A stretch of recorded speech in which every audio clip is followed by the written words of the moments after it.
For a peaceful night ahead, let's embark on a journey through 7 overlooked miracles hidden within the quiet pages of the Bible. These miracles are woven into everyday moments, gentle acts of divine love that often go unnoticed. Tonight, we'll listen to their silent but powerful messages, and perhaps you'll discover that God's most beautiful works happen in the whispers of ordinary life. As you settle in tonight, imagine opening an ancient book filled with stories that have comforted millions for thousands of years. The Bible is full of grand miracles, the parting of seas, the feeding of thousands, the resurrection of the dead. But tonight, we're going to discover something different, something quieter, yet equally profound. Hidden within the sacred pages are 7 miracles that most people read right past without noticing. These aren't the miracles that shake the earth or split the heavens. These are the gentle touches of God's hand, the quiet moments where heaven meets earth in the most unexpected ways. As we explore these hidden treasures together, you might find that they speak to your heart in ways the louder miracles cannot. Because sometimes the most powerful miracles are the ones that happen in silence, in the spaces between words, in the tender moments when God shows his love through the smallest gestures. So let's begin our peaceful journey through these 7 hidden miracles, each one a reminder that God's presence is woven into every detail of our lives. Our first hidden miracle takes us to a garden tomb in Bethany, where a crowd has gathered to mourn the death of Lazarus. Everyone knows the story of how Jesus raised Lazarus from the dead. It's one of the most famous miracles in the Bible. But there's a smaller miracle hidden right before the resurrection, one that reveals something beautiful about the heart of God. John 11:35 simply states, Jesus wept. It's the shortest verse in the Bible, but it contains a miracle that changes everything. Here stands Jesus, the Son of God, who knew he was about to raise Lazarus from the dead. He had the power to conquer death itself. Yet when he saw the pain of Mary and Martha, when he witnessed the grief of those he loved, he wept. This is the miracle of divine empathy. God himself in human form, allowing his heart to break with ours. Jesus didn't have to cry. He knew the ending of the story, but he chose to enter fully into human sorrow, to let his divine heart be touched by our pain. In those tears, we find the most tender miracle, a God who doesn't stand distant from our suffering, but steps into it with us. Every tear you've ever shed, God has understood. Every moment of grief you've carried, Jesus has felt. His tears at Lazarus's tomb remind us that we worship a God who cries with us before he rescues us. As you rest tonight, remember that your tears are not ignored by heaven. They are shared by the one who wept at a garden tomb, understanding your pain before offering you hope. Our second hidden miracle takes place in a crowded street where Jesus is walking, surrounded by pressing crowds. Most people focus on the healing that occurred when a desperate woman touched his garment. But there's a quieter miracle hidden in how that healing happened. This woman had suffered for 12 years with a condition that made her ceremonially unclean. In her culture, she couldn't touch anyone or be touched without making them unclean too. She lived in isolation, cut off from human contact, from fellowship, from the simple comfort of a loving touch. But here's the hidden miracle. When she reached out in desperation and touched the hem of Jesus' garment, she didn't make him unclean. Instead, he made her clean. The normal rules of contamination were reversed in that moment. This is the miracle of contagious holiness. Throughout the Old Testament, uncleanness spread from person to person through contact. But with Jesus, something revolutionary happened. His purity was stronger than any impurity. His cleanness was more contagious than any uncleanness. The woman expected to contaminate Jesus, but instead his holiness flowed into her, healing not just her body, but restoring her place in community, her ability to be embraced, her right to belong. This hidden miracle reminds us that no matter how unclean we feel, no matter how isolated or contaminated by life's wounds, Jesus' touch doesn't make him dirty. It makes us whole. His purity is so powerful that it overwhelms our shame and replaces it with belonging. Tonight, as you rest, know that you cannot contaminate the love of God. His holiness is not fragile, it's transformative, reaching into the messiest parts of our lives and making them beautiful. Our third hidden miracle takes us to the shores of the Sea of Galilee after the resurrection. Peter had denied Jesus 3 times, and the weight of that betrayal hung heavy on his heart. The disciples had returned to fishing, perhaps unsure of their calling, perhaps trying to escape the complexity of their emotions. As dawn breaks over the water, they see a figure on the shore who calls out to them about their fishing. After a miraculous catch of fish, they realize it's Jesus. But here's the hidden miracle most people miss. When they come to shore, Jesus has already prepared breakfast for them. John 21:9 says, "When they got out on land, they saw a charcoal fire in place, with fish laid out on it and bread." Think about this for a moment. The risen Christ, the conqueror of death, the King of Kings, had been up early cooking fish over a charcoal fire. He could have appeared in blazing glory. He could have summoned angels to serve them. Instead, he chose to prepare breakfast with his own hands. This is the miracle of divine service. Jesus didn't wait for them to serve him or worship him. He served them first. In their shame, in their confusion, in their ordinary hunger after a long night of fishing, Jesus met their most basic need, a warm meal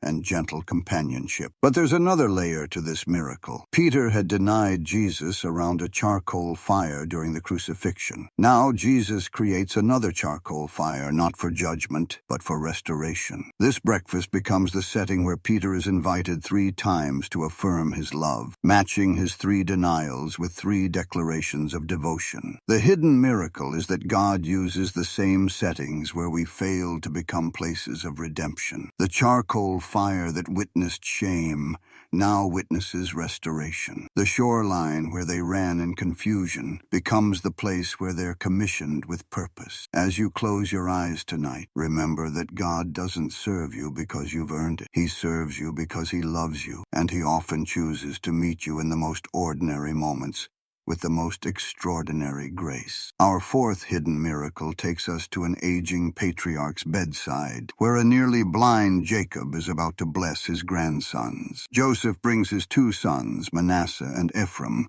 to receive their grandfather's blessing. According to custom, the older son should receive the greater blessing from the patriarch's right hand. But Genesis 48:14 records something unexpected. Israel stretched out his right hand and laid it on Ephraim's head, who was the younger, and his left hand on Manasseh's head, crossing his hands, for Manasseh was the firstborn. When Joseph tries to correct what he assumes is his father's mistake due to poor eyesight, Jacob responds, "I know, my son, I know. He also shall become a people, and he also shall be great. But truly, his younger brother shall be greater than he." Here's the hidden miracle. Jacob's crossed hands reveal God's supernatural wisdom flowing through human limitation. Jacob's poor eyesight, which seemed like a weakness, becomes the vessel for divine insight. God uses what appears to be a mistake to establish his perfect plan. This miracle shows us that God's ways often look wrong to human understanding. Throughout biblical history, God consistently chooses the younger, the overlooked, the unexpected. Abel over Cain, Isaac over Ishmael, Jacob over Esau, David over his older brothers, and now Ephraim over Manasseh. The crossing of Jacob's hands represents the beautiful way God's plans intersect with human limitations. What looks like confusion or error to us is often precise divine wisdom. Jacob's failing eyes couldn't see clearly, but his spirit saw with perfect clarity the purposes of God. This hidden miracle reminds us that our limitations don't limit God's plans. Our weaknesses can become the very channels through which his strength flows. Sometimes what we think are mistakes in our lives are actually God's crossed hands, positioning us for blessings we never could have imagined. Tonight, trust that even when things seem backwards or unexpected in your life, God's hands may be crossing over your circumstances, arranging blessings that will only make sense in time. Our fifth hidden miracle takes us to a cave on Mount Horeb, where the prophet Elijah sits in despair. He has just witnessed God's power defeat the prophets of Baal on Mount Carmel, But now he's running for his life from Queen Jezebel's threats. Exhausted and discouraged, he asks God to take his life. But God has a different plan. He tells Elijah to stand on the mountain because the Lord is about to pass by. First comes a mighty wind that tears the mountains and breaks rocks, but the Lord is not in the wind. Then comes an earthquake, but the Lord is not in the earthquake. Then comes fire, but the Lord is not in the fire. And then 1 Kings 19:12 says, "And after the fire a still small voice." Other translations call it a gentle whisper, or the sound of a thin silence. This is where we find our hidden miracle. God's most powerful communication came not in the dramatic displays of nature, but in the whisper that followed the silence. Here's what makes this miraculous. Elijah had just experienced God's overwhelming power on Mount Carmel. Fire fell from heaven, consuming the sacrifice, the altar, and even the water around it. It was spectacular, undeniable, earth-shaking. Yet in his discouragement, God doesn't speak to Elijah through another dramatic display. Instead, God chooses the whisper. The miracle is that the God who commands wind, earthquake, and fire chooses to speak to broken hearts through gentle silence. The same God who can shake mountains tenderly whispers to wounded souls. This hidden miracle teaches us that God's most intimate communication often comes in the quietest moments. When we're overwhelmed by life's storms, when the earthquakes of circumstance have shaken us, when the fires of trial have tested us, God often meets us not in more noise, but in sacred silence. The miracle of the still small voice reminds us that we don't have to wait for dramatic moments to hear from God. He speaks in the gentle whispers of dawn, in the quiet promptings of conscience, in the soft settling of peace after prayer. As you prepare for sleep tonight, listen for that still small voice. In the quiet of your room, in the settling of your thoughts, God may be speaking the very words your heart needs to hear. Our sixth hidden miracle takes us to a natural spring called Harod, where Gideon's army of 32,000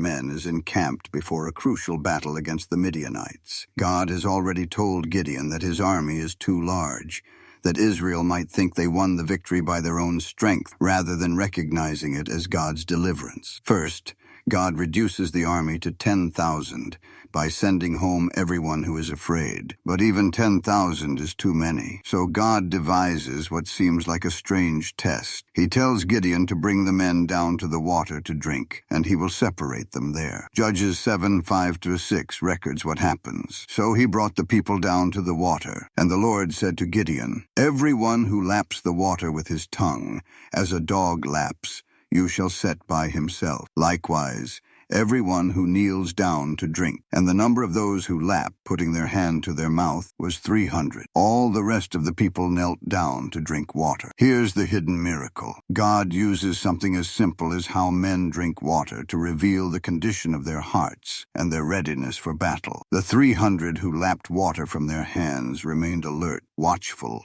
ready for action even while satisfying their thirst. The rest knelt down, making themselves vulnerable, losing awareness of their surroundings. This wasn't really about drinking technique. It was about the miracle of divine discernment. God can see into the depths of human character and identify those whose hearts are prepared for the work he has planned. The test revealed who could maintain vigilance even in necessary moments of refreshment. The hidden miracle here is that God doesn't need massive armies or impressive resources to accomplish his purposes. Sometimes his greatest victories come through the smallest, most unlikely groups, but they must be the right hearts, prepared in the right way. This miracle also reveals God's intimate knowledge of human nature. He knew that how a man drinks water would reveal whether he was truly ready for spiritual battle. The external action reflected internal readiness. For us, this hidden miracle reminds us that God sees beyond our outward appearances to the true condition of our hearts. He knows whether we're truly alert to his voice, whether we maintain spiritual watchfulness, even in life's ordinary moments. Tonight, consider how God might be observing the small, unconscious ways you respond to daily life. Are you maintaining spiritual alertness? Are you ready for whatever calling he might have for you, even if it seems impossible or overwhelming? Our final hidden miracle takes us aboard a ship caught in a a supernatural storm. The prophet Jonah, running from God's call to preach to Nineveh, has boarded a vessel sailing in the opposite direction. But God sends a great storm that threatens to destroy the ship and everyone on it. The sailors are terrified, throwing cargo overboard and crying out to their various gods. In the midst of this chaos, we discover something remarkable in Jonah 1:5. But Jonah had gone down into the inner part of the ship and had lain down and was fast asleep. Here's our hidden miracle. While everyone else panics, Jonah sleeps. Most commentators focus on this as evidence of Jonah's hardened heart or spiritual insensitivity. But there's another way to see this, as a miracle of supernatural peace in the midst of supernatural storm. Think about it. This wasn't an ordinary storm. This was a divinely sent tempest that experienced sailors believed would destroy them. The ship was being battered by waves, probably taking on water, with men screaming and cargo crashing around. Yet Jonah slept so deeply that he had to be awakened. This could only happen through supernatural peace. Even in rebellion, even while running from God, Jonah experienced the miracle of divine rest. His sleep in the storm reveals something beautiful about God's character. Even when we're running from him, he can still grant us peace. But there's more to this miracle. Jonah's sleep becomes the very thing that saves everyone on the ship. When the captain finds him sleeping, it leads to the discovery that Jonah is the cause of the storm. This revelation allows the sailors to take the action needed to calm the sea, throwing Jonah overboard, where he's swallowed by the great fish. The hidden miracle is that God used Jonah's supernatural sleep as part of his plan to save both the sailors and eventually the city of Nineveh. What seemed like spiritual insensitivity was actually divine orchestration. Jonah had to be found at exactly the right moment for God's plan to unfold. This reminds us that even in our seasons of spiritual struggle, even when we're running from God's calling, he can work through our circumstances in ways we don't understand. Sometimes what looks like our weakness becomes part of his greater plan. The miracle of Jonah's sleep teaches us that God's peace is available even in the storms of our own making. And sometimes God allows us to experience supernatural rest precisely so we can be in the right place at the right time for his purposes to unfold. As we've journeyed through these 7 hidden miracles, perhaps you've noticed something beautiful. God's most powerful work often happens in the quietest moment. His tears with our tears, his healing touch that purifies instead of being contaminated, his humble service over a breakfast fire, his crossed hands blessing the unexpected, his whisper after the storm, his discernment in simple actions, and his peace in our chaos. These hidden miracles remind us that God is not just present in the dramatic moments of life. He's woven into the ordinary, the overlooked, the in-between spaces where most of life actually happens. His presence is as real in a gentle touch as in a parted sea, as powerful in a whisper as in thunder from heaven. Tonight, as you rest, you're participating in another hidden miracle, the daily gift of peaceful sleep, the restoration that comes in quiet hours, the way God renews your strength while you're not even aware of it happening. Perhaps the greatest hidden miracle is this. While you sleep tonight, God remains awake, watching over you with the same tender care he showed when he wept with Mary and Martha, when he cooked breakfast for confused disciples, when he spoke in whispers to Elijah's broken heart. Your rest tonight is held secure in the hands of a God who notices everything, every tear, every touch, every crossed blessing, every whispered prayer, every moment of alertness, every need for peace. He sees the miracles that others miss, and he's performing new ones in your life even now, in ways you may not recognize until much later. So sleep peacefully, knowing that the God of hidden miracles is writing beautiful chapters in your story, often in the margins where no one else is looking. And when you wake tomorrow, perhaps you'll notice the quiet miracles he's been working all along, in your breathing, in your heartbeat, in the mercy of a new day, in the gentle way he loves you through the ordinary moments that make up your extraordinary life. The hidden miracles continue tonight, and you are part of them. Good night, and may you rest in the peace of the God who works miracles in whispers.